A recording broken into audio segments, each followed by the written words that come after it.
A pleasant good morning and welcome to Focal Online TV, where we bring you the daily edition of Inside the Print Media. For today, I'm your presenter on the daily edition of Inside the Print Media, Greg Finance, and I'm here with my colleague. Here, Lyndon Toba. Here, Lenon Tofa is my co-presenter. Remember, we are Focal Online TV. We are located in the Topo Village community along the Japanese Highway. So if you are watching us in the diaspora, we say good morning, good evening, good afternoon. And if you are watching us here within Liberia, a pleasant good morning to you. Before we begin with the daily edition of Inside the Print Media, let me first motivate you with this. Today is your opportunity to build the tomorrow you want. Today is your opportunity to build the tomorrow you want. So, firstly, let us look at the review that we have in studio from our news sources for today.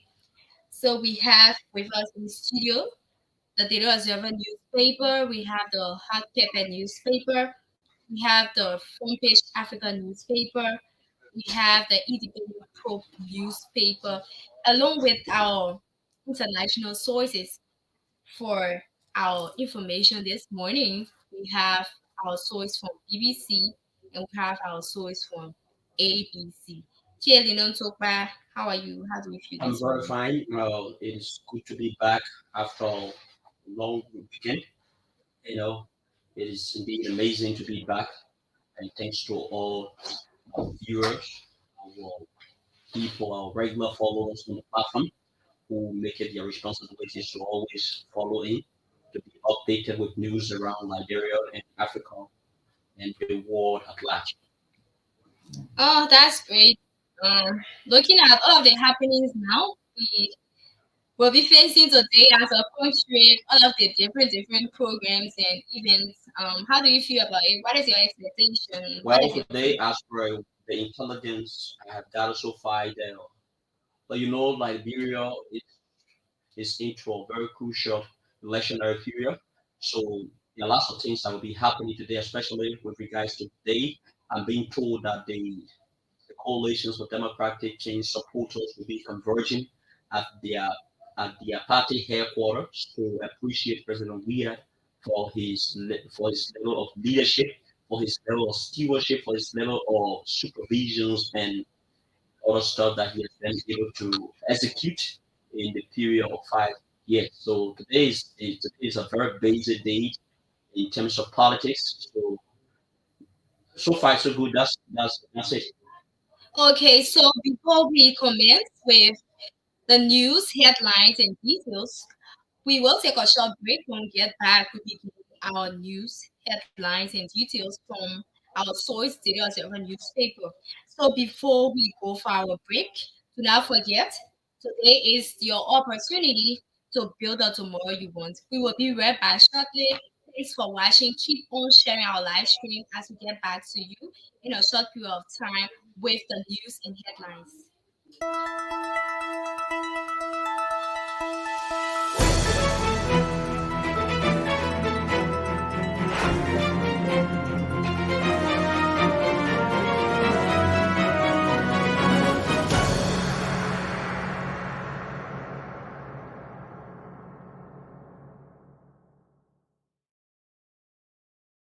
Good morning, good evening, good afternoon, wherever you are watching us from. This is Focal Online TV, where we bring innovation to broadcasting. For today's delayed edition of Insider Print Media, I'm your presenter, Greg Finansipa, along with my co-presenter, Okay, Lyndon Toka. and we will be bringing the news right to you this morning. So we begin our headlines and details from the Daily Observer newspaper. So the first headline reads, President Weah accepts Basa People's re-election endorsement. President Weah accepts Basa People re-election endorsement.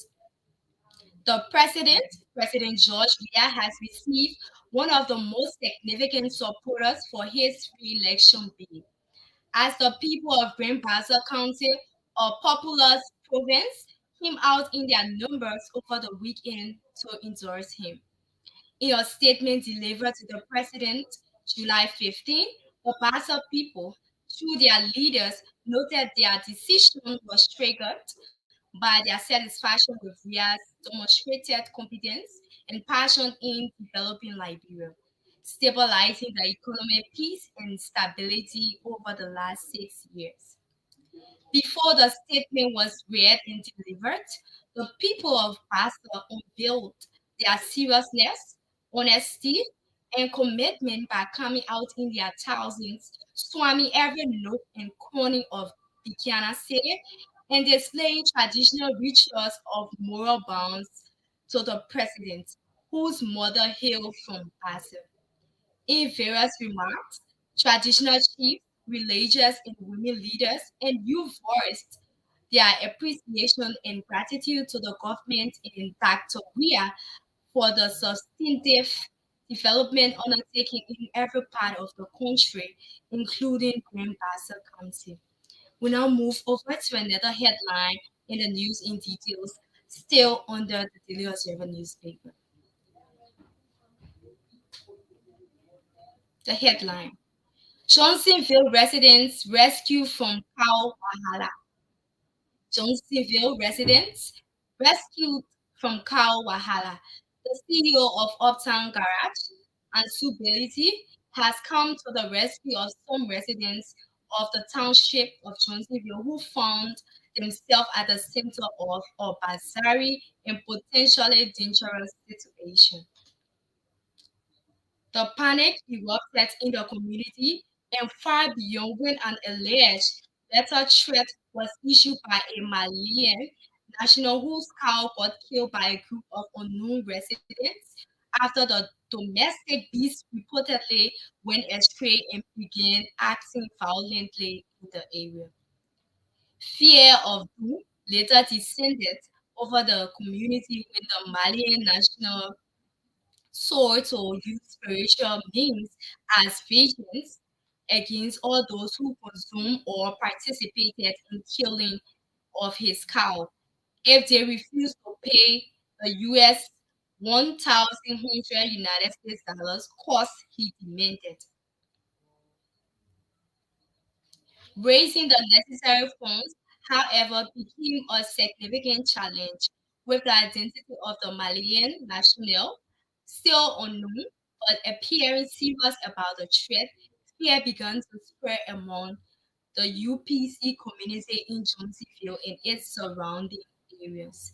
They pleaded for assistance, and then Kim Bility, who stepped in and promised to pay US 1,100 United States dollars to elevate the growing tension between the Malian individual and alleged perpetrator and beneficiaries. 2 days ago, I came across some concerning posts on social media regarding this situation. I reached out to a lady named not disclosed who explained the entire story and connected me with the mediator between the cow owner and the community related disclosed during a live interview on KMTV. He said, we scheduled a meeting with the local community members during which I assured them that I would contribute to US 1,100. It said, being a Muslim and Liberian, I decided to undertake the cause of this cow. We did this for the sake of the country and peace. Muslim or Christian, we are all one. How the cow was butchered.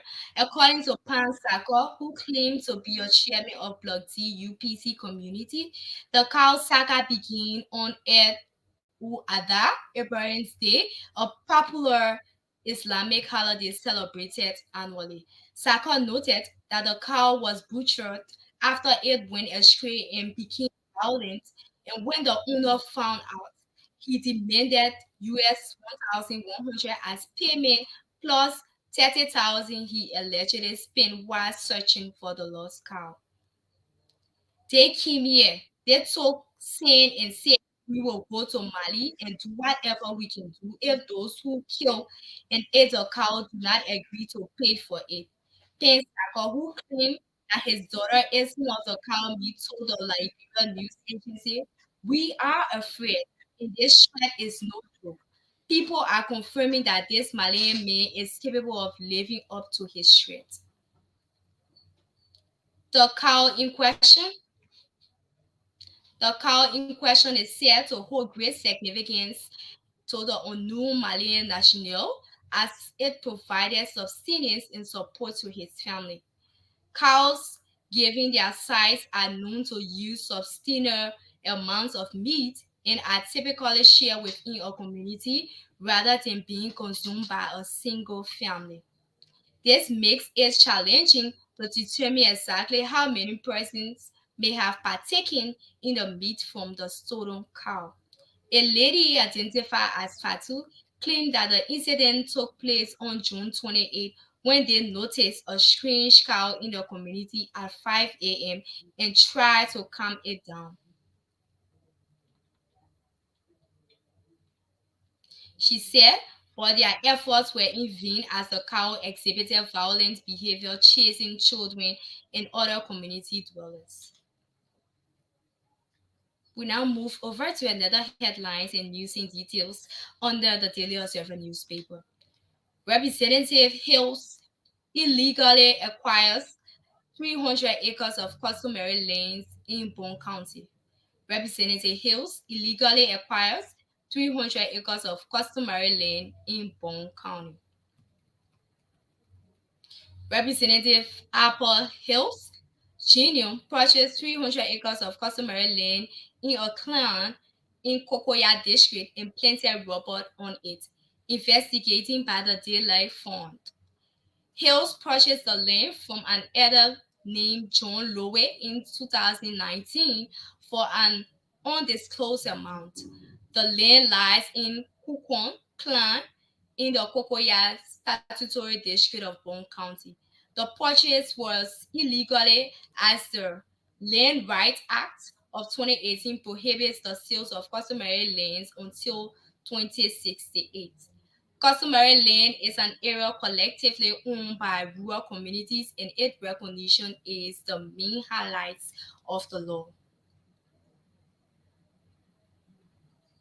Hills purchase and other illegal transactions have motivated residents to seek a deed for the current estimate 25,000 hectares of land, residents said.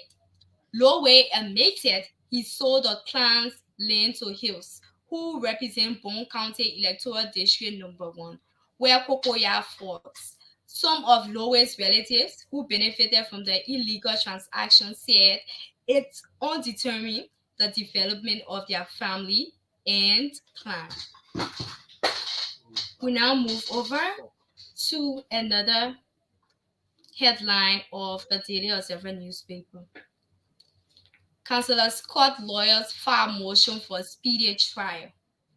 Councillor Scott lawyers file motion for speedy trials. Lawyers representing Councillor Gloria Musu Scott and her family have filed a petition before Criminal Court A seeking to advance their cases on trial docket.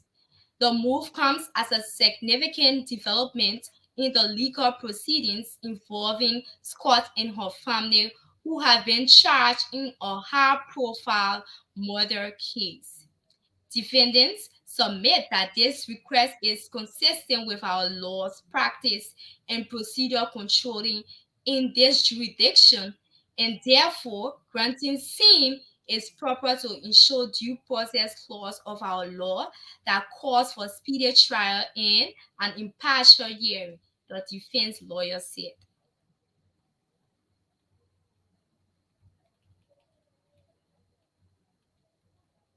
Wherefore, and in view of foregoing, defendant pray for honor in this honorable court as follows: granting movements or defendant's motion to advance the case on the trial docket, and granting unto movements or defendants any other relief that will be fair, just, and legal, as set forth above, and so pray and submit the petition request. Scott, a former Chief Justice and Minister of Justice, charged along with 3 family members for the alleged murder of Shala Musu. The Ministry of Justice alleged that Scott, a former Chief Justice of the Supreme Court and highly respected lawyer, conspired with her family members to carry out this heinous crime.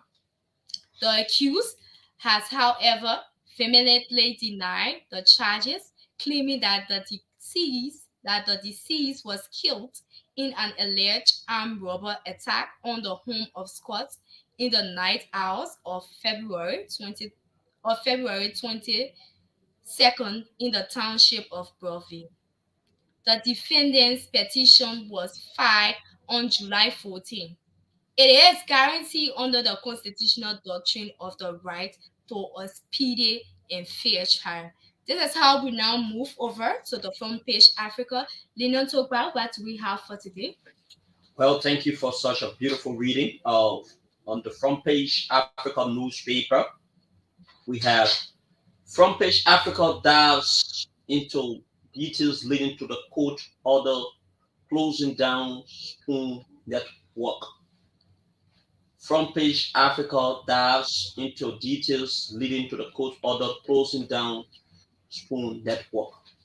Last Friday, the offices of Spoon Network were forcibly closed under the direction of the Civil Law Court. This action was taken in response to a lawsuit filed by Mr. William Smith, the former Deputy Director General for Information Coordinations at the Liberia Institute of Statistics and Geoinformation Services. The lawsuit seeking damages for slander and libel, including an attachment of $5,250,000 US. This means the defendants Spoon Network and its CEO, the defendants of Spoon Network and its CEO Stanton Witherspoon are to make available an indemnity bond which could cover 1.5 of the amount of the attachment amount. This means the media house is expected to file a bond of $3,500,000 US. An indemnity bond, also known as a surety bond or indemnity agreement, is a legal contract between two parties that provides financial protections against potential losses or damages.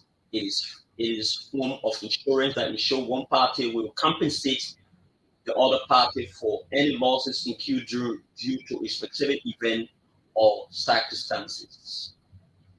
The court, the court sheriff were ordered to close the offices of the defendant, arrest their living bodies, and keep them in custody should they fail to provide properties to cover the amount in attachment and to have them comply with the terms and conditions of the attachment order.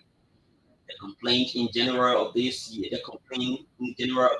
the defendants were summoned by the Civil Law Court and were requested to appear on March 2023. This legal action was initiated due to multiple allegations made on the Spoon talk show, accusing him of making unauthorized withdrawal from the alleged Ecobank account. These actions were alleged to have led the entity to bankruptcy, subsequently impeding the smooth execution of the 2023 population census. On March 10, 2023, the ruling, the ruling, the Civil Law Court issued an order of a separate trial in a defamation case filed by Mr. Smith against the management of Phone TV and FM Communication Network and station and Central Wetherspoon. That's Central Wetherspoon. The court revealed that the first defendant, Spoon TV and FM Communication, had been served with the writ of summons, while the second defendant, Central Wetherspoon, had not been served. As a result, the plaintiff, Mr. Smith, requested a writ of re-summons, which was granted by the court. However, even after the re-summons were issued, the second defendant, Mr. Witherspoon, was still not served. So, consequently, the plaintiff requested a summons by publication, which was also granted. On January 16, 2023, Spoon Network and TV filed its answer to Smith's complaint. During the proceeding, Smith requested the court to grant separate trial and place Witherspoon on bail denied. arguing that all defendants are now under the court's jurisdictions. In response, Spoon Communication Network contended that, yes, that the service by publication was not conducted legally, claiming that the publication was not mailed to the last known address of Mr. Wilson. After considering the arguments presented by both parties, the court ruled in favor of Mr. Smith. The court noted that Spoon Communication Network had explicitly distinguished itself from Mr. Witherspoon in its answers, indicating that it did not represent the interests of Mr. Witherspoon. Based on this observation, the court concluded that Spoon Network lacked the capacity and standing to raise issues on behalf of Mr. Witherspoon. The court also found that Mr. Witherspoon had been brought under his jurisdiction through the publication filed by Smith.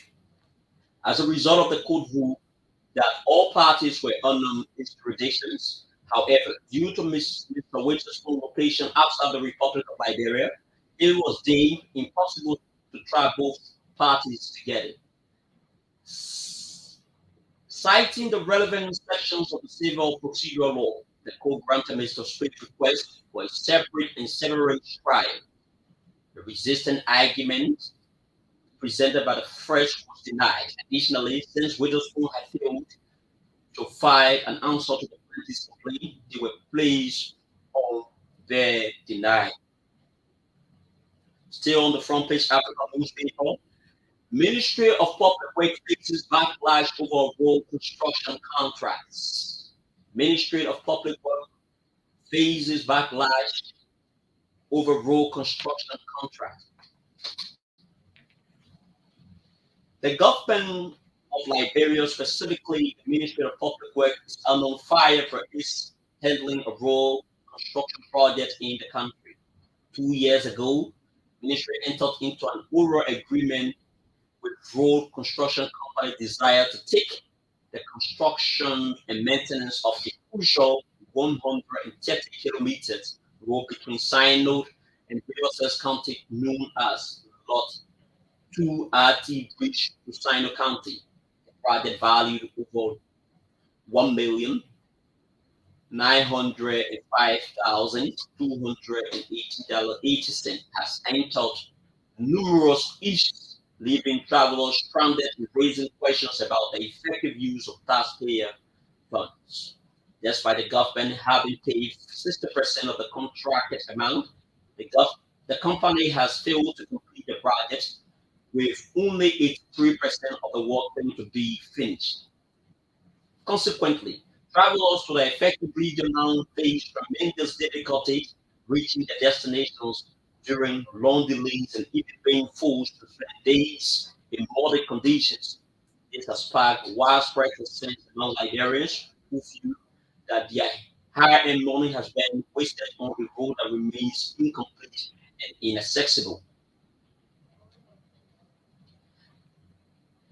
Adding to the public frustrations is the Ministry of Public Works failures to hold the construction company accountable for its non-performance.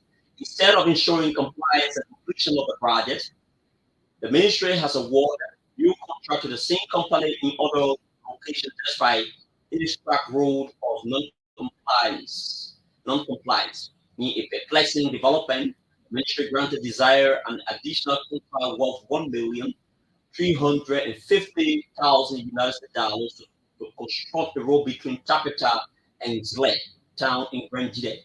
This amount exceeds the funding required to complete the abandoned RTI road project, which the company has withdrawn from and left unfinished.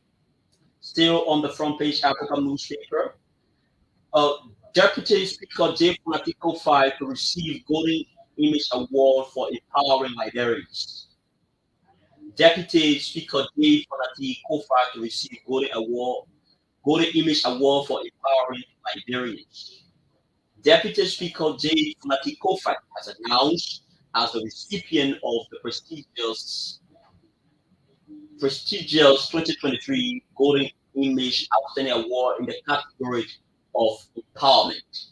Deputy Speaker, along with several other distinguished individuals, including Liberians and foreigners, will be honored with the Golden Image Award at the ceremony scheduled Thursday, July 20, 2023. The event will take place in the ballroom room of the Monrovia City Hall with the red carpet commencing at 6:30 p.m.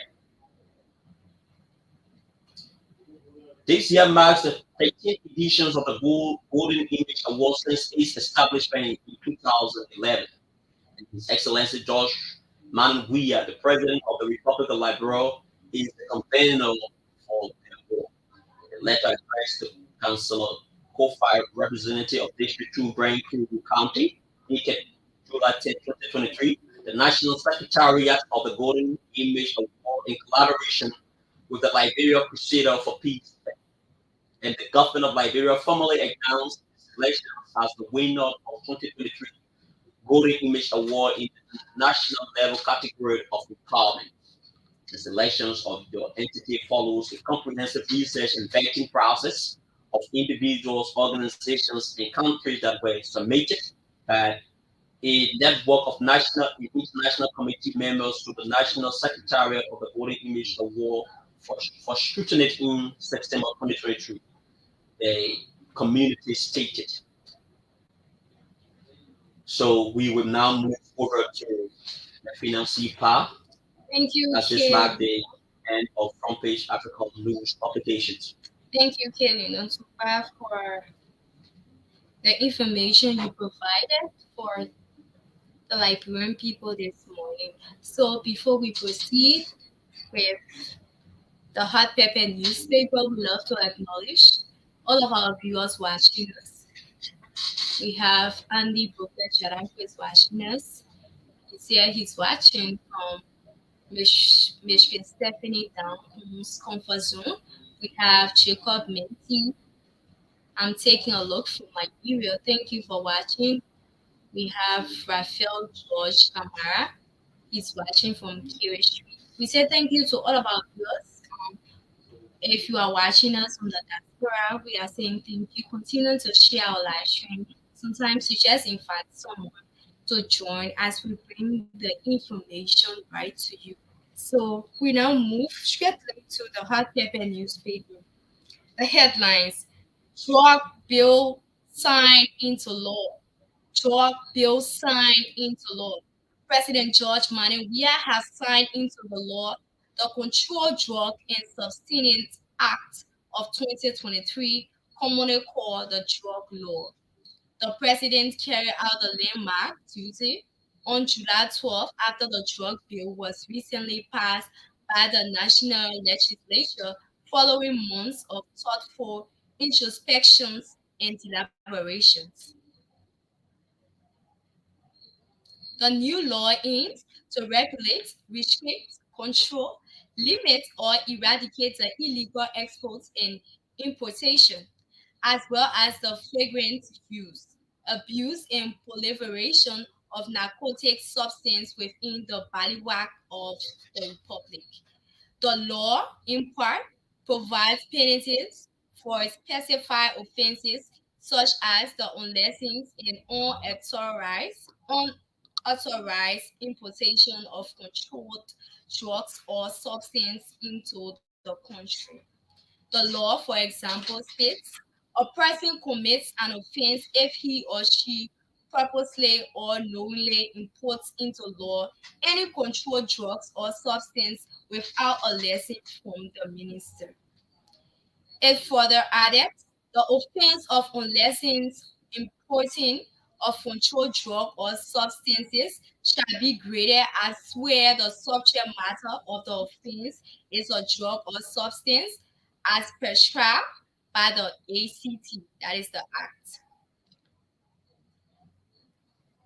Moving forward, the person shall be guilty of felony of the first degree and punishable to a prison of a maximum of 10 years and not exceeding 20 years, consistent with provision of the Penal Code 1, Section 50.5 and 50.6.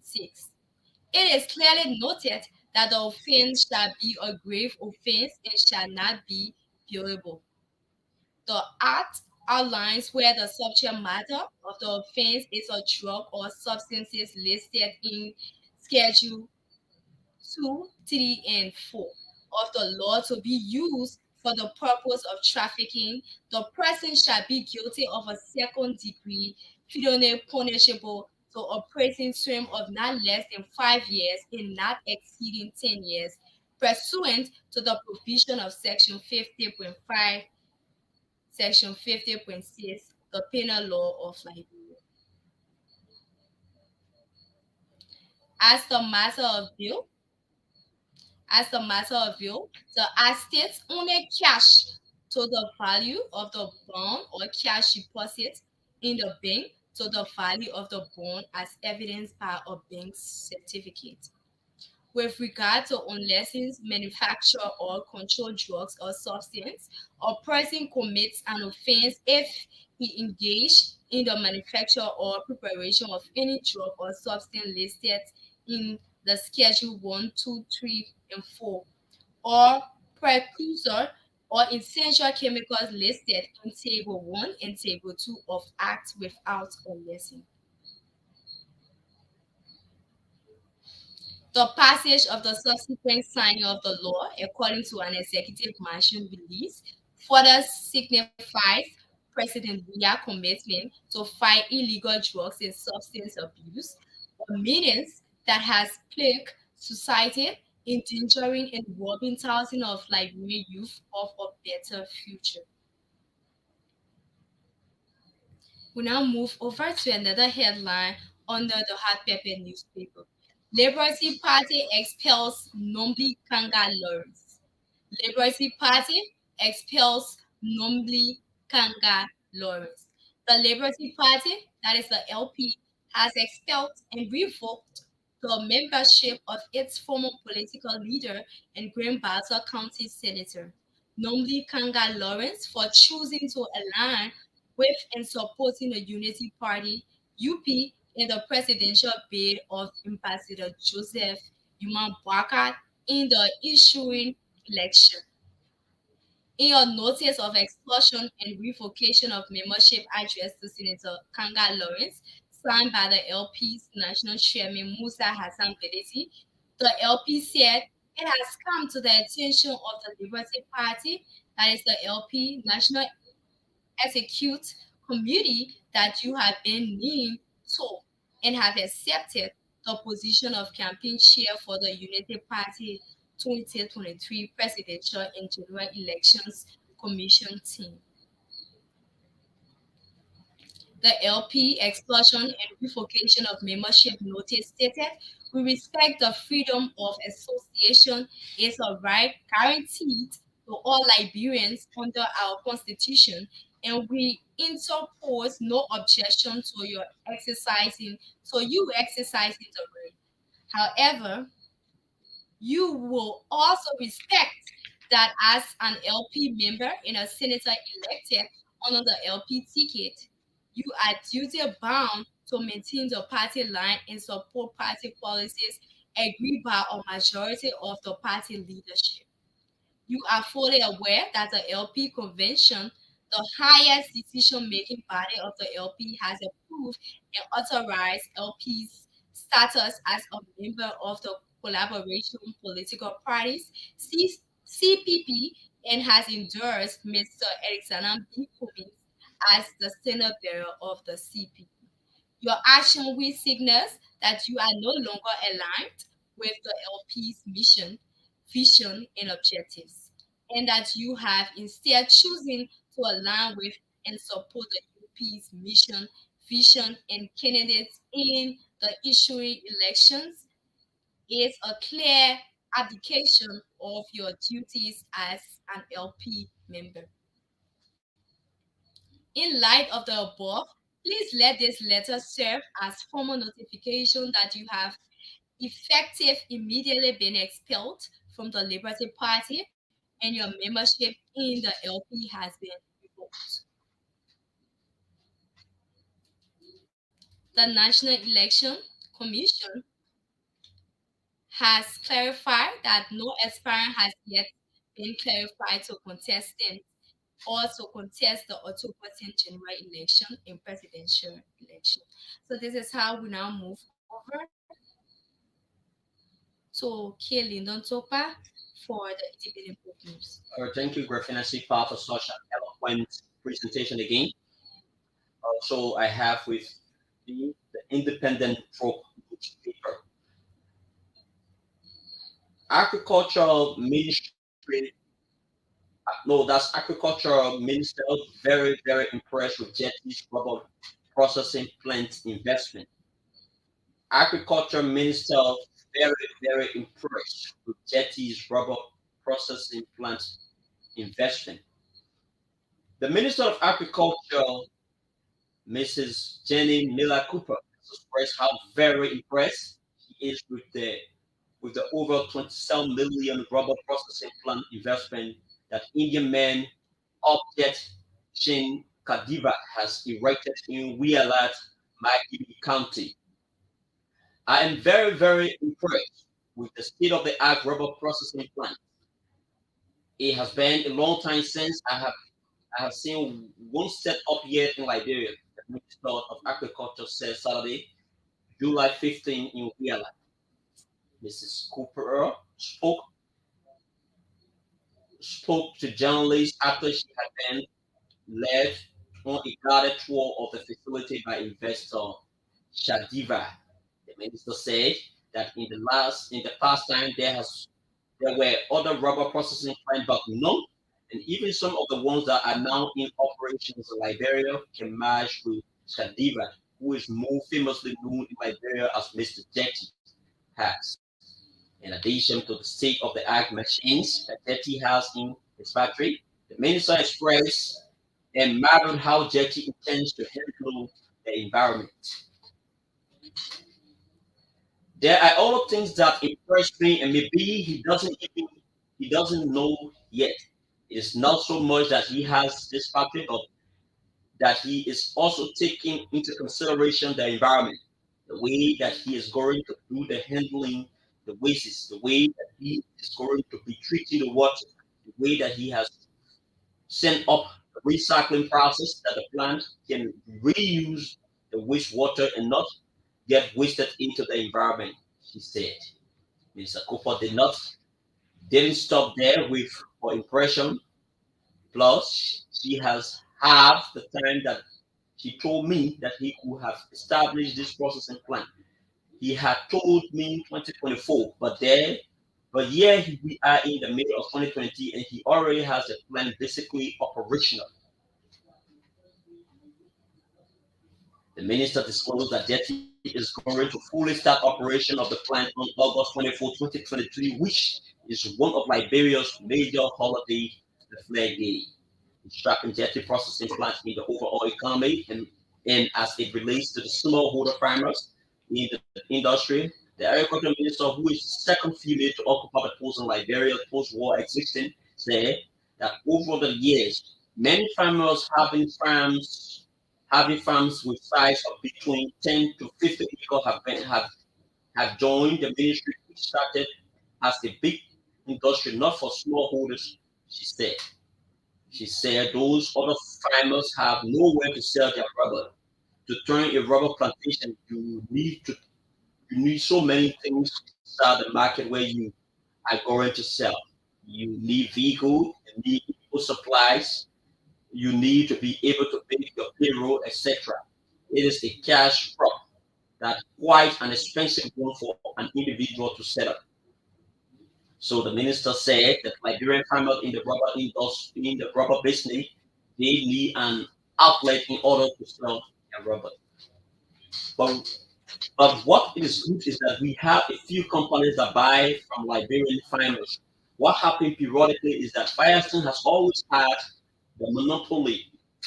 They are main big players that buy from Liberian farmers. If Firestone plant breaks down and is unable to buy from the Liberian farmer, the whole economy fused it. During COVID, it lost them. The whole economy fused it. Firestone sneezes the rest of us can catch cold. She named a few others who are now in the business of buying rubber from the Liberian farmers, adding that they too can handle the volume of rubber that comes from the Liberian farmer. Recently, Firestone overbought in response to the Liberian farmer who wanted to see something for Christmas. They overbought and never had anywhere to store the rubber. So they slowed down on buy everybody else who came will not sell. The minister then went on to praise Jetty for setting up an alternative where farmers can bring their rubbers to be sold and where the rubbers could be really needed. The Jetty Rubber Liberia Limited who needs several hundred tons of rubber daily to begin producing many rubber products, including surgical gloves. I am very proud of what he has done in 1 year time. I have not seen another factory of this size being established with the state of the art technology, and I applaud him. I'm very pleased, and our Liberian farmer have have these options, and they have the place to sell. So that will bring us to a closure of this news on Independent Probe. So we flip over to Graffinan, who is going to read the local dailies. Then subsequently we'll transition to the international news. So it's back to you, Graffinan. So, thank you, Kelly. Now, so far, we just wrap it up from the Independent Pope, our last headlines, where we have Speaker Chambers Raleigh Passer for We Are Second Term. The Speaker of the House of Representatives, Paul Chambers, has called on the people of Basel and all Liberians to rally behind President George Weah and support his bid for re-election. He said President Weah has shown unwavering commitment to the development of Liberia, stating the president's vision for a prosperous and inclusive nation has driven his efforts to uplift communities, improve infrastructure, and create opportunities for all citizens. Under his leadership, we have witnessed advancements in education, healthcare, and economic growth, the speaker averred. Speaking at the weekend on the fairground in Buchanan, where the thousands of Basel citizens under the banner Basel for Ria. With this being said, we now move over to our international news. So we have our source this morning, ABC News. 5 dead amid flooding in Pennsylvania with 2 children reported missing, officials say. 5 dead amid flooding in Pennsylvania with 2 children reported missing, officials say.